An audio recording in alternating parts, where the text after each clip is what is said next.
Pagkatapos makuha ang 10 milyon kay Bungo, agad bumili sina Francis, Leo at Casper ng bagong black SUV na halos kasing kinang ng araw pag tinamaan ng ilaw. Sir, ang bango, amoy mayaman. Huwag mong amuyin ng paulit-ulit. Baka masira ilong mo, matulad dito sa ilong ko. Natawa si Casper. Sa sunod noon, bumili sila ng isang malawak na lupain sa gilid ng gubat ng San Gado. Plano nila na gawin yung rest house. Pero hindi nila alam, may nakatira pala doon at hindi basta tao. Unang gabi nila sa lupa, biglang nagkaroon ng malalakas na kaluskos sa paligid. Nakalabas si Casper na may hawak na flashlight. Sir, parang may naglalakad. Parang maraming paa eh. Hindi pa ayon, spirit yan. Mula sa likod ng punong kahoy, lumabas ang 3 nilalang. Matutulis ang tenga, maputla, mataas, matatalim ang mata. Ang mga dalakit nun, mga engkantong kilala sa kapilyuhan, kagwapuhan, at tapang. Ito ang lupa namin. Hindi kami aalis rito. Binili namin to. Legal ang papeles. Hindi kami naniniwala sa papel. Ang batas na umiiral dito ay batas ng mga engkanto. Sir, mas malaki sila sa nanay ko. Kumanda ka. Baka mapalaban tayo. At tama nga si Francis. Dumundag ang unang dalakit nun na parang kidlat. Daladala ang isang patalim na gawa sa matigas na kahoy ng balete. Umalis kayo rito. Tinamaan si Casper ng sipa at napalipad sa putikan. Aray, sir, grabe to. Ang sakit ng puwet ko. Nilabas ni Francis ang kanyang agimat. Kumislap yun na parang apoy. Ako muna. Nagpalit ng kulay ang mata ng engkanto at sumugod na parang hayop. Nasalubong ng suntok ni Francis ang dibdib nito. Pero matibay ang dalakit nun. Parang bato ang katawan. Sinugod siya nitong muli. Ngayon ay sabay-sabay na silang 3. Sir, 3 na sila. Hindi fair yan. Dapat 3 versus 2. Dapat tumulong din ako sa'yo. Napatingin ang 2 engkanto kay Casper. Gusto mo bang sumali, mortal? Hindi po. Nagko-comment lang naman ako eh. Masyado naman kayong seryoso. Biglang naglabas ng mahabang sibat ang 3 dalakit nun at nais patamaan si Francis. Pero lumundag si Casper at itinulak si Francis sa gilid. Tumama ang sibat sa puno at naputol yun. Sir, buti na lang hindi ikaw ang natamaan. Salamat, Casper. Tara, lumaban na tayo. Sabay silang sumugod. Sinuntok ni Francis ang 2 sa tiyan. Napaatras sila ng konti kahit matigas ang mga katawan. Si Casper naman ay kinuha ang isang malaking sanga at iniikot ito na parang propeller. Tinamaan ang isang dalakit nun sa ulo. Ay, sorry. Hindi ko sinasadya. Wala kang galang, mortal. Hindi pala, sorry. Sinasadya ko pala yon. Nagalit ang 3 engkanto at sabay-sabay na naglabas ng itim na usok mula sa kanilang mga palad. Casper, lumayo ka muna. Umilaw ang agimat at lumabas ang gintong liwanag na nagtatanggal ng itim na usok. Nagulat ang 3 dalakit nun. May kapangyarihan kang tao ka.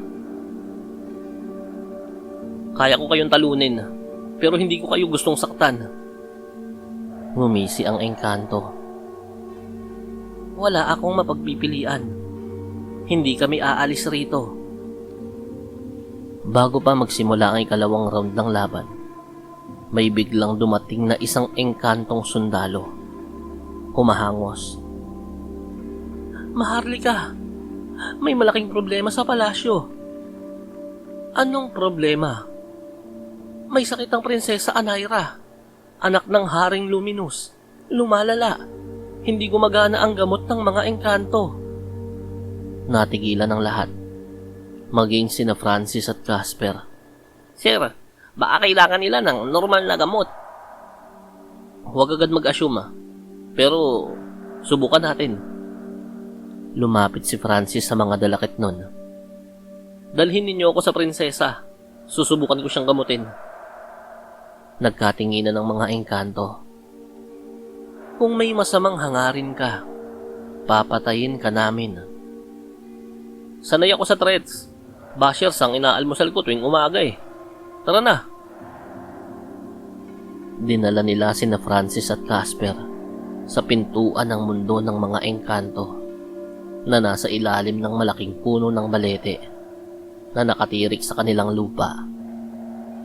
Pagpasok nila, nag-iba ang anyo ng mundo.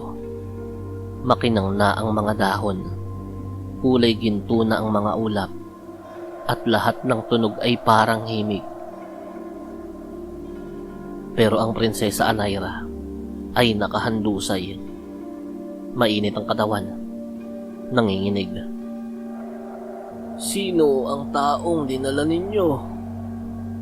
Maharlika, siya lang ang may agimat na kayang kumontra sa mahika nating mga dalakit nun. Hindi ako manghihingi ng kapalit. Susubukan ko lang siyang gamutin. Lumapit siya sa prinsesa. Inilagay ang kamay sa noo. Sir, may lagnat. 39 Celsius siguro. Casper, yung emergency backpack ko. Bilis. Agad naghalungkat si Casper. Sir, may biogesic pa dito. Ayun, pantanggal lagnat. Subukan natin. Binigyan niya ng kalahating tableta ang prinsesa. Hinintay nila ang 5 minuto. Nagsimulang bumaba ang init. Nagbukas ng mga mata ang prinsesa. Kayong dalawa, sino kayo? Kaibigan, huwag kang mag-alala. Gagaling ka na. Hindi gumana ang mahika namin. Pero ang gamot ninyo, gumana. Sir, parang tayo ang naging doktor ng engkanto ah. Huwag kang maingay. Nagpapakitang gilas pa ako dito. Tumawa ng mahina ang prinsesa. Kinabukasan, nasa maayos ng kalagayan si Anaira. Tumayo ang Haring Luminous at lumapit kina Francis. Francis Leo Marcos, hindi namin makakalimutan to. Bilang utang na loob, aalis ang mga dalakit nun sa lupain mo. Nagulat si Casper. Talaga po? Pwede na namin gamitin yung lupa? Yung lot 445? Higit pa doon.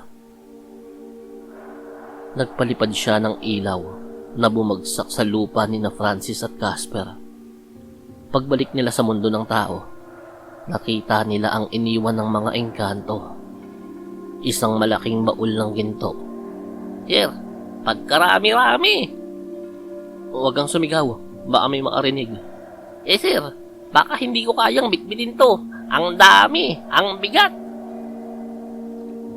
Habang tinatago ang gintong baul sa ilalim ng kanilang bagong bahay. Sir, ano plano natin sa gold? Yung kalahati donasyon, yung kalahati pang-invest. Sir, pwedeng pangbili rin ng lechon? Kasama na yun sa budget. Nagtawanan ng dalawa. Pero hindi nila alam, sa malayo, may nilalang na nakamasid sa kanila. Mas malakas, mas makamandag, at mas tuso kaysa kay Bungo o sa mga dalakit nun.